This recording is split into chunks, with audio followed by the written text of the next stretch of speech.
ایران نے تصدیق کی ہے کہ عمان کے ساتھ آبنائے ہرموز سے متعلق مذاکرات میں پیش رفت ہوئی ہے۔ ایرانی وزارت خارجہ کے ترجمان اسماعیل باقائی کے مطابق تہران میں جمعے اور ہفتے کے روز دونوں ممالک کے ڈیپٹی وزراء خارجہ کے درمیان اہم ملاقاتیں ہوئیں، جن میں دو طرفہ تعاون کو فروغ دیا گیا۔ اس کے علاوہ اسماعیل باقائی کے مطابق بات چیت کے دوران دونوں ممالک کے مابین ساحلی ریاستوں کے خود مختار حقوق کے مکمل احترام کرنے کی ضرورت پر زور دیا گیا ہے۔ ایرانی ترجمان نے مذاکرات کو انتہائی مفید قرار دیتے ہوئے اس بات کی تصدیق کی کہ تکنیکی اور سیاسی سطح پر مشاورت جاری ہے۔ انہوں نے باور کرایا کہ آبنائے ہرمز میں جہاز رانی کی صورتحال میں کوئی تبدیلی نہیں آئی۔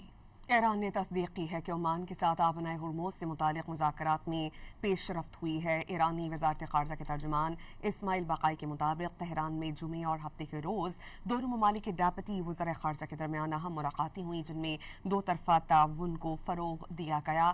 اس کے علاوہ اسماعیل باقائی کے مطابق بات چیت کے دوران دونوں ممالک کے مابین ساحلی ریاستوں کے خود مختار حقوق کے مکمل احترام کرنے کی ضرورت پر زور دیا گیا ہے۔ ایرانی ترجمان نے مذاکرات کو انتہائی مفید قرار دیتے ہوئے اس بات کی تصدیق کی کہ تکنیکی اور سیاسی سطح پر مشاورت جاری ہے۔ انہوں نے باور کرایا کہ آبنائے ہرمز میں جہاز رانی کی صورتحال میں کوئی تبدیلی نہیں آئی۔ ایران نے تصدیق کی ہے کہ عمان کے ساتھ آبنائے ہرموز سے متعلق مذاکرات میں پیش رفت ہوئی ہے۔ ایرانی وزارت خارجہ کے ترجمان اسماعیل باقائی کے مطابق تہران میں جمعے اور ہفتے کے روز دونوں ممالک کے ڈیپٹی وزراء خارجہ کے درمیان اہم ملاقاتیں ہوئیں، جن میں دو طرفہ تعاون کو فروغ دیا گیا۔